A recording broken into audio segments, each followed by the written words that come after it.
भी नहीं। वो मुझे ये कहता था तुम बाहर की दुनिया को नहीं जानती हो, मुझे डर लगता है, तुम खूबसूरत हो, मुझे डर लगता है कहीं तुम्हारे साथ कोई ऐसी चीज़ ना हो जाए, इसलिए मैं तुम्हारा इस तरह का ध्यान रखता हूँ। तो मैं हमेशा एक बात समझाती थी कि ऐसा नहीं होता, तुम ध्यान या जो तुम बात करते हो वो गलत है, इसको शक कहते हैं। वो कहता था नहीं ये शक नहीं है, ये ध्यान रखना है, मैं तुम्हारा ध्यान रखता हूँ। उसने केस देखा, उसने कहा जी मैं तो आज आप 4-5 माह से आपको नज़र रख के बैठा हूँ, आप बहुत खूबसूरत है, मैं आपको पसंद करता हूँ, मैं आपसे शादी करना चाहता हूँ, जो आपको उस घर से खुशियाँ नहीं मिली मैं वो सब खुशियाँ आपको देना चाहता हूँ, ठीक है आप मुझसे शादी कर लें।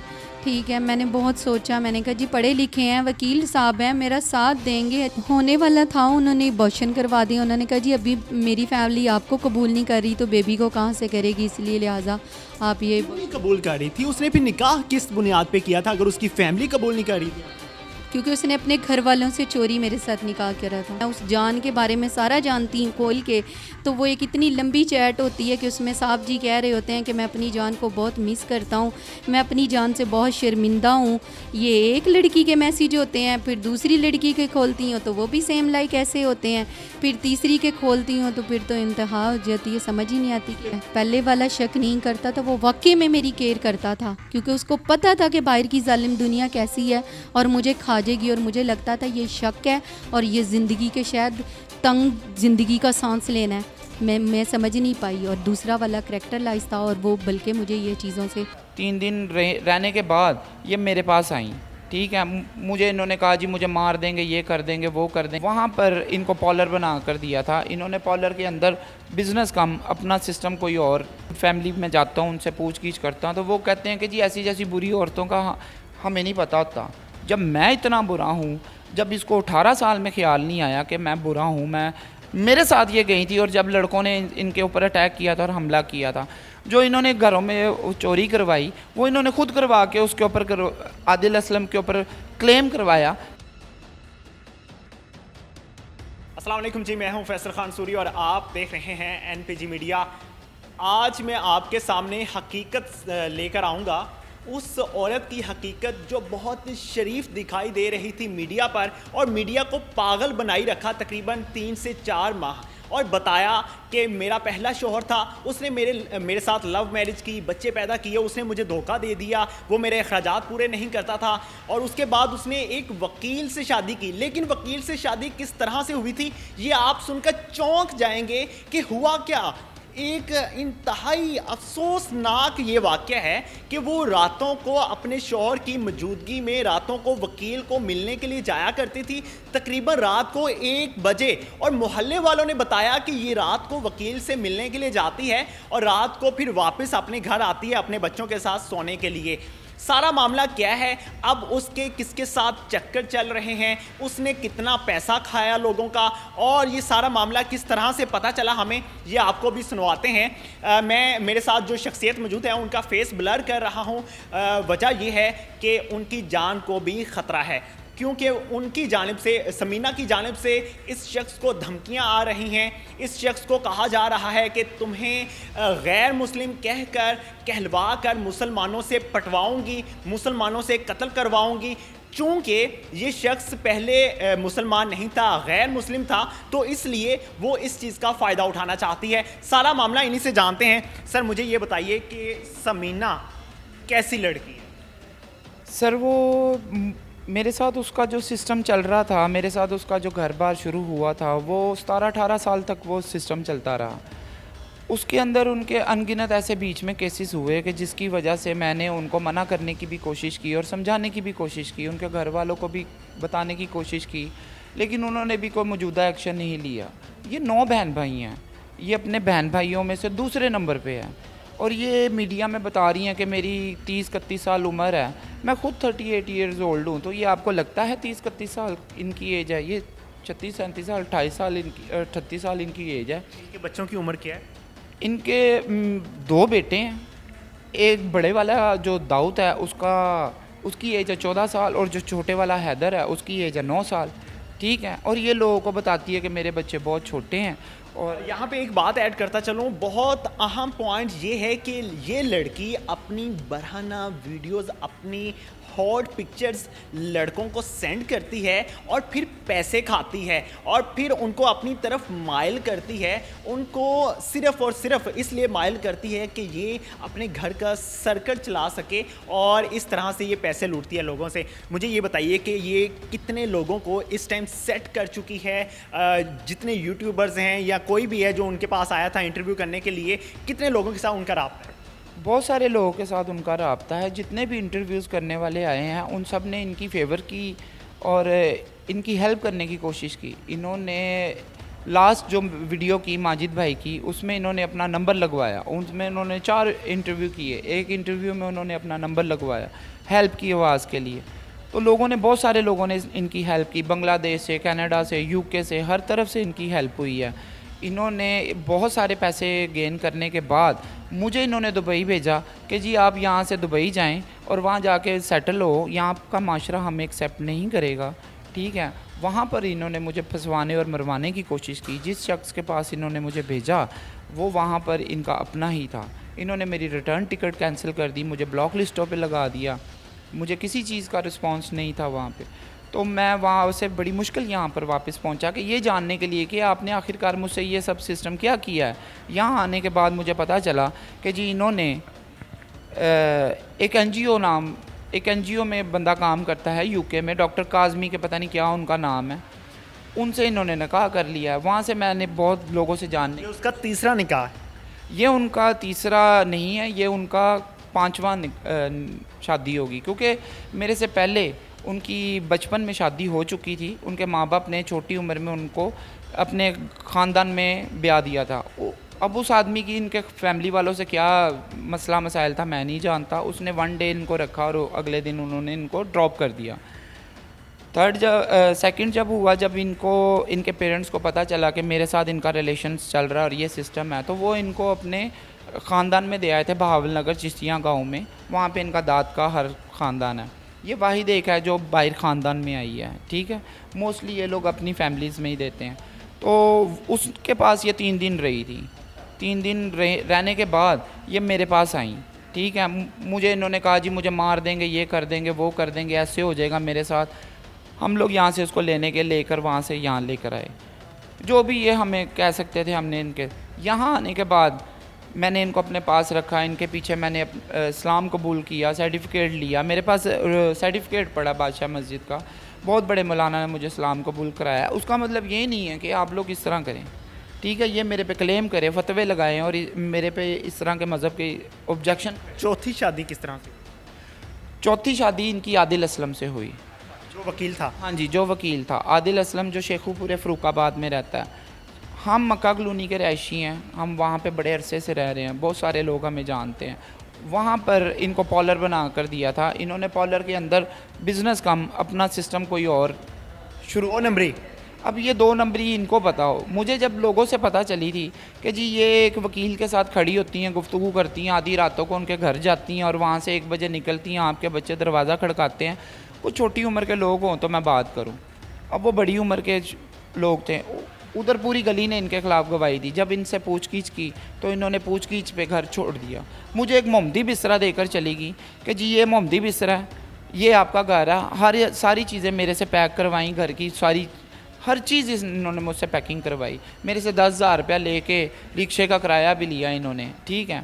बच्चे लेके कहाँ गई कहाँ नहीं गई मुझे इस चीज़ का इल्म ही नहीं। मैं जब इनके फैमिली में जाता हूँ, उनसे पूछगीछ करता हूँ तो वो कहते हैं कि जी ऐसी जैसी बुरी औरतों का हमें नहीं पता होता, ये किधर गई हैं, क्या माजरा है, क्या सीन है, ठीक है। हालांकि उनको सब पता था, क्योंकि मैंने जब उनको कंप्लेन की थी कि जी आदिल असलम के साथ इसका ये स्कैंडल बन रहा है और हर चीज़ बन रही है, तो उन्होंने कहा जी हमारी बेटी है, अगर ऐसे लोगों से हलवाए रखती है तो कोई बुरी बात नहीं है। तो मैं खामोश हो गया। इन्होंने मेरी यारी दोस्ती ख़राब की। मेरा दोस्त है वो अभी तक, उसने मुझे छोड़ दिया इसके पीछे, ठीक है। वो अभी तक इनसे मिलता है, ये उनसे मिलते हैं, आते जाते हैं। इनकी बहुत सारी स्नैप्स हैं जो उनके घरों में हैं, ठीक है। मैं जब उनसे पूछता हूँ तो वो लोग कहते हैं जी हमारे घरों में आती नहीं, हमारा कोई तल्लक ही नहीं है। हालांकि वो ख़ुद क्रिश्चियन फैमिली है, वो ख़ुद क्रिश्चियन फैमिली है। जब मैं इतना बुरा हूँ, जब इसको 18 साल में ख्याल नहीं आया कि मैं बुरा हूँ, मैं क्रिश्चियन हूँ, मेरे बच्चे क्रिश्चियन हैं, मैं उसके ही बच्चे पैदा कर रही हूँ, मेरी फैमिलियों में घूम रही है, तो फिर आज इसको 18 साल बाद ख्याल आ रहा है। अभी ये कितने लोगों के साथ जिस्मानी ताल्लुक़ कायम कर रही है? अब ये सर बहुत सारे अनगिनत लोग होंगे बीच में जो इनके दोस्त और फ्रेंड बने हुए हैं जिनके साथ ये रिलेशंस कायम कर। दोस्ती के नाम पर नाजेबा ताल्लुक़। ठीक है जी। अब ये उनको बीच में हेल्प के लिए आवाज़ लगाती हैं, वो इनको कॉल करते हैं, ऐसा ऐसा ये उनसे। यहाँ पे इन्होंने कॉल का जिक्र किया, एक दफ़ा मुझे इनकी कॉल आई थी और कॉल करके कहती हैं कि मुझे कुछ पैसों की ज़रूरत है। तो जब मैंने इनको इनकार कर दिया तो जब ये कॉल कट करने लगी तो मुझे इन्होंने मुखातिब किया। मैं इनको बिल्कुल नहीं जानता था, सिवाय एक इंटरव्यू करने के बाद मेरा कोई राब्ता नहीं था इनके साथ। लेकिन कॉल बंद करने के बाद मुझे कहती हैं जानू अल्लाह हाफिज़। आप अंदाज़ा कीजिए, एक ऐसी औरत जो मुझे जानती तक नहीं है, उसको पता भी नहीं कि मैं कहाँ रहता हूँ, क्या काम करता हूँ, सिवाय उसको एक वो इंटरव्यू करने के बाद कोई उससे राब्ता नहीं था मेरा, लेकिन वो एक अनजान बंदे को जानू बोल सकती है। तो आप सोचिए वो क्या कुछ कर सकती है, वो क्या कितने लोगों के साथ ताल्लुक़ कायम कर सकती है। अभी आगे सुनिएगा ज़रा, आपको हकीकत पता चलेगी हो क्या रहा है। यूके में अदरीस साहब रहते हैं, ठीक है, आप मेरे से उनका नंबर लें, उनसे बात करें। वो इनको पर मंथ पैसे भेजते हैं, महीने में कितनी दफ़ा भेजते हैं, ये उनसे लाख 1.5 लाख से ऊपर ले चुकी हुई हैं, ठीक है। वो माजिद भाई के बहुत अच्छे जानने वाले भी हैं, ठीक है, वो बहुत सारे गरीबों की हेल्प भी करते हैं। ये उनको पर्सनली अंदर खाते अपनी तस्वीरें सेंड करती हैं कि ये देखे जी मैंने आपको तस्वीरें सेंड, तस्वीरें भी नाजेबा और तरह तरह के मेकअप करके, गेटअप करके, ड्रेसिंग चेंज करके, लेट कर। अब ये देखें कि आपका ये माशरा इजाज़त देता है, आपका इस्लाम ये इजाज़त देता है कि आपने तो नकाब पहन के हिजाब करके लोगों से हेल्प के लिए आवाज़ उठाई, आप लोगों को बाद में अपनी मॉडलिंग की तस्वीरें सेंड कर रहे हैं और हर चीज़ें अपनी ये बग़ैर नकाब के लोगों के सामने आ रहे हैं। वो अब क्या कह सकते हैं इनको कि जब इन्होंने उनको एक आदत डाल दी है। फिर एक रईस साहब हैं, वो कराची में होते हैं, प्रॉपर्टी का काम करते हैं, वो इसको घर बार देने के चक्करों में थे और ये उनसे फ़ोन मंगवा रही हैं, पैसे मंगवाना चाह रही हैं, खुद मर्दों को लड़कों को माइल करती है अपनी तरफ करती हैं। She is using the magic word and magic voice, ठीक है। पढ़ी लिखी नहीं है, पढ़ी लिखी बिल्कुल भी नहीं है ये, और ये चैट नहीं करती हैं। मसलन के चैट ये बच्चों से करवाती हैं कि बच्चों को भी ये ख़राब कर रही हैं, उनका माहौल, उनकी ज़हनियत ख़राब कर रही हैं। वो बच्चे बहुत माजरत के साथ यहाँ पे एक और बात आपको बताता चलूँ, ये यहाँ पे अल्फाजों पे बीप लगवा रहा हूँ, लेकिन बता देता हूँ ये कॉल और व्हाट्सएप पे मैसेज भी करती हैं लड़कों के साथ, वो यही वाज़िया बताएंगे। तो बहुत सारे ऐसे लोग हैं जिनके साथ ये इस तरह वीडियो कॉल्स पे आती हैं। अब ये जो डॉक्टर काज़मी है उसके साथ ये अनगिनत ऐसे पोजेस बनाती हैं। आप दिखाएं लोगों को, आपको मैं डेटा दे रहा हूँ, आप देखें, आप लोगों को बताएं। अब ये पॉलर करती थी, तो पॉलर में भी इन्होंने बहुत सारे लोगों को अपने साथ रिलेशन में कायम रखा हुआ था, दोस्ती यारी में कायम रखा हुआ था। उसमें इन्होंने एक आर्मी का बंदा कायम रखा हुआ था, ठीक है, वो कैलवरी ग्राउंड में होते हैं। जब उनसे मेरी बातचीत हुई, मैंने उनको जब एक्सपोज करना चाहा और इसकी असलियत बतानी चाहिए, तो वो उल्टा मेरे साथ लड़ना झगड़ना शुरू हो गया। वो इनके पॉलर आता, उनसे पैसे खाती थी, अपनी फैमिली वालों के साथ सामने खड़ी होकर उसको वॉइस मैसेज कर रही हैं कि तमीना आप किधर हैं, आप मुझे कुछ पैसे दे सकती हैं। ये तो सामने बैठी आंखों में मिट्टी झोंकती हैं, ठीक है।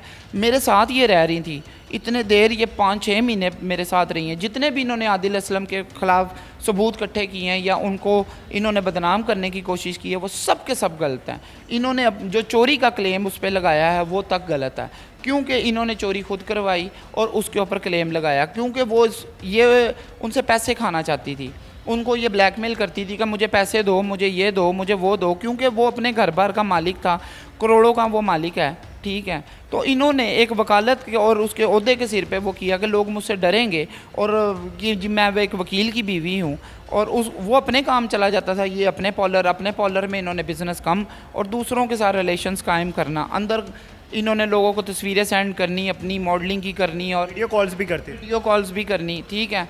इस तरह के उनके साथ सिस्टम रहते थे। लोगों को दिखाना कि जी मैं भूखी रहती हूँ, मैं भूखी प्यासी हूँ, वक्त काटती हूँ, मैं घर में इसके झाड़ू टाकी हर चीज़ करता था, ठीक। ठीक है, काम करना, इसने आना, इसको पका हुआ मिलना, इसने जहाँ जाना है इसको लेके जाना, कचहरियों में लेके जाना, फरुखाबाद तक लेके जाना। इसके साथ जो हमला हुआ वहाँ पर, जो इन्होंने बयान किया कि जी मेरे पे कातलाना हमला हुआ, मेरा कज़न था, वो कज़न आप सामने लेकर आए, वो और कोई नहीं था, साथ मैं था।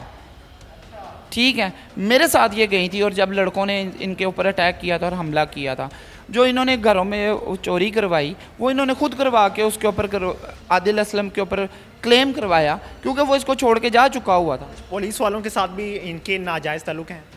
इन्होंने अपने इंटरव्यू में बहुत सारे लोगों के नाम नहीं लिए, लेकिन जिनके साथ इनके रिलेशंस कायम हो रहे थे, इन्होंने उनको गलत एक्सपोज करना शुरू किया कि जी फ़लाने पुलिस वाले मुझे कहते हैं कि जी आप मेरे बिस्तर की जीनत बने, आप ये करें, आप मेरा। इन्होंने आदिल असलम के बॉस, जो आदिल असलम का जो सीनियर है, ठीक है, मंसूर साहब, उनके साथ इनके अच्छे रिलेशन से ये उनको लेडीज़ प्रोवाइड करने की कोशिश करती थी, क्योंकि वो इनको कहता था कि जी मैं आपके साथ उस बिना पे काम करूंगा कि जब आप मेरे साथ मेरी भी कोई फेवर करेंगी। तो इन्होंने कहा जी मैं आपकी इस तरह फेवर करूंगी। वो लड़की की स्नैप मौजूद है, मेरे पास उसका डाटा मौजूद है। ये अभी रातों को कहाँ पे जाती है? अब ये रातों को ये कहाँ पर जाती हैं ये मुझे नहीं पता। ये मैं जब पाकिस्तान वापस आया, मैंने आते ही इसके पास जाने की कोशिश की, तो वन डे जब मैं फ़र्स्ट टाइम गया तो मेरा बड़ा बेटा ही इसको रात को 1 बजे मेरी बाइक पे लेके आ रहा था, ठीक है, और इन्होंने जीन्स पहनी हुई, पैंट शर्ट पहनी हुई थी, टी शर्ट पहनी हुई थी, और अपने आप को कवर किया हुआ था, और मेरा छोटा बेटा गलियों में रुल रहा था, ठीक है। मैं खामोश हो गया, मैं पीछे हो गया, मैंने कहा मैं जाऊंगा तो अब लड़ाई झगड़ा शुरू हो जाएगा। और इन्होंने मुझे कहा था कि तू पाकिस्तान अब वापस नहीं आएगा, तेरा पाकिस्तान में कोई कुछ नहीं रखा हुआ, अगर तू यहाँ आएगा तो मैं डायरेक्ट तुझे फायर मार दूंगी। अब इनका जो वो डॉक्टर काजमी साहब हैं, अब वो इनके पीछे पता नहीं आदिल असलम की तरह अंधे हुए हैं। उन्होंने मुझे दुबइयों में धमकियाँ दी, धमकियाँ देने के बाद उन्होंने डिलीट कर दी, जबकि मैंने उनको असलियत बताई तो उन्होंने दूसरा फ़ोन ऑन कर कर इसको सारी मेरी रियलिटी बता दी। यार किस तरह के आप नालायक इंसान हैं। आपको एक सच्चाई बयान कर रहा हूँ कि यार ये आपके साथ गलत कर रही है, आपको खाना चाह रही है, आपके पैसे यूज़ करना चाह रही है। तो उसने आगे से इसके साथ उसने कहा जी ये तो बहुत गलत आदमी है, आपने अच्छा हुआ इसको छोड़ दिया। और यार लानत बेशुमार, ठीक है। उसके बाद अभी आपको क्या धमकियाँ दे रही है? अभी ये मुझे धमकियाँ दे रही है कि जी मैं तेरे खिलाफ FIR कटवा रही हूँ, पर्चे कटा रही हूँ। अभी ये कल थाने में 20,000 रुपया दे के आई हैं। जो लोग इसको हेल्प कर रहे हैं वो पता नहीं किस तरह मेहनत करके इसको हेल्प कर रहे हैं। अब ये काम शाम तो कर नहीं सकती, कोई जॉब शॉब तो कर नहीं सकती। अब इन्होंने यही अपना बिज़नेस, अपना काम शुरू किया हुआ है, उस चीज़ से ये अपना घर बार चला रही हैं। इन्होंने अपना सारा सामान अपने भाई के पास वाल्टन शिफ्ट किया हुआ है, ठीक है, और ख़ुद लोगों को यहाँ पे ये सब सिस्टम दिखाती हैं कि मैं इन हालातों में हूँ, मजबूर हालातों में हूँ। मेरे से ही ये वीडियो बनवा कर ग्रुप में वायरल करती थी, जो आदिल असलम को बदनाम करने के लिए करती थी, वो मेरे पास पड़ी हुई हैं। लोगों को दिखाना कि मैं नमाज़ पढ़ रही हूँ, मैं ये कर रही हूँ, मैं वो कर रही हूँ, ठीक है जी। अब आप ये देखेंगे कहाँ तक ये जाएंगी। अभी जो आपको मज़हब के नाम पे धमकियाँ आ रही हैं वो बताइए। अभी मुझे ये मज़हब के नाम पे धमकियाँ दे रही है कि जी मैं तेरे पे फतवे लगाऊंगी, मैं ये करूंगी, मैं वो करूंगी। आपने एक तो मेरा मज़हब छुड़वाया, आपने मेरे साथ इस तरह का सीन किया, मेरी नस्लें आपने रोल के रख दी, मेरे बच्चे प्रॉपर मुस्लिम हैं, मैंने खुद उनको अजान वगैरह हर चीज़ दिलवाई, ठीक है। 18 साल आपने मेरे साथ ज़िंदगी में गुजारे, तो अब आपको ये ख्याल आ रहा है कि जी मैं क्रिश्चियन हूँ, मैंने ये सब सिस्टम क्यों किया है और मेरे पे आप फतवे लगवाना चाह रही हैं। तो मेरे पास तो इस चीज़ का सबूत है। ये वाज़िया बता नहीं पा रहे। जिस तरह से श्रीलंकन एक मैनेजर को इन्होंने कुछ मुसलमानों ने, कुछ नामी ग्रामी मुसलमानों ने कत्ल किया था आग लगाकर सियालकोट में, ये उस तरह से इन पे हमला करवाना चाहते हैं। और आप अंदाज़ा कीजिए, जब से ये दुबई से आए हैं ये सर्विसेज हॉस्पिटल में सो रहे हैं, इनके पास रहने की जगह नहीं थी, और ये मेरे पास आए कि यार प्लीज़ मेरी आवाज़ मंजो, रहम करो, ये मुझ पे जुल्म कर रही है, मुझे धमकियां दे रही है, मुझे डरा रही है, पुलिस में एप्लीकेशन देने के लिए गई है। फिर पुलिस वाले इनको फ़ोन करते हैं कि आप मेरे पास हैं। ये डर रहे हैं अभी भी इस वजह से कि मैं ना मीडिया में आना चाहता हूँ, लेकिन मैंने इनको मशवरा दिया था कि आप इस औरत को एक्सपोज करें, पता चले कि हमारे मुआशरे में हमारी ख़वातीन मर्दों को भी हरासा करती हैं। ये ख़वातीन जो हमारे मुआशरे को गंदा कर रही हैं, पहले आप 5-5 सेट करती हैं और फिर आप उनको धमकियां देती हैं कि अगर तुमने ये कर दिया तो मैं ये कर दूंगी। क्या चीज़ है, क्या इख्तियार है आपके पास? एक सबूत इनके पास मौजूद है, जो ये अभी फुटेजेस भी आप देख सकते हैं और कैमरे की आंख आपको दिखाएगी कि हुआ क्या है हकीकत में। चैट्स हमारे पास मौजूद हैं व्हाट्सएप की, जिसमें नाजेबा पिक्चर्स ये दूसरे लड़कों को सेंड करती है जिनका ताल्लुक भी कोई नहीं होता इनके साथ, सिर्फ और सिर्फ इसलिए कि पैसा खा सकें, सिर्फ इसलिए कि वो इनको ऑफर्स करवा सकें, सिर्फ इसलिए कि ये रातों को अयाशियाँ करने के लिए बाहर जा सकें। सिर्फ इन मकासद के लिए इसने ये धंधा शुरू किया, इसने यूट्यूबर्स को बुलाया, इंटरव्यू देने शुरू किए। अगर आप इनका इंटरव्यू करना चाहते हैं, पहले ज़रूर इनको एतमाद में लीजिएगा कि इनकी हिफाजत की ज़िम्मेदारी आपकी होगी, क्योंकि इस टाइम जो मैंने वॉइस नोट सुने हैं, शायद मैं आपको ना सुना सकूं, क्योंकि जो ड्यूरेशन है वीडियो की वो काफ़ी ज़्यादा हो चुकी है। तो जो मैंने सुने हैं उसमें बहुत वाज़िया तौर पे सुना जा सकता है कि उसने इसको धमकियां दी हैं कि मैं तुम्हें कत्ल करवा दूंगी, तुम्हें मुसलमानों से फतवा लगवाऊंगी, तुम्हें ये लोग आग लगा देंगे, तुम्हें यहाँ पे जलाया जाएगा, रोड्स पे बदनाम किया जाएगा। तो प्लीज़ अगर इस शख्स को कुछ होता है तो इसकी ज़िम्मेदारी रियासत होगी, इसकी हिफाजत की ज़िम्मेदारी रियासत की। इसी के साथ मुझे दीजिए इजाज़त, अल्लाह निगहबान।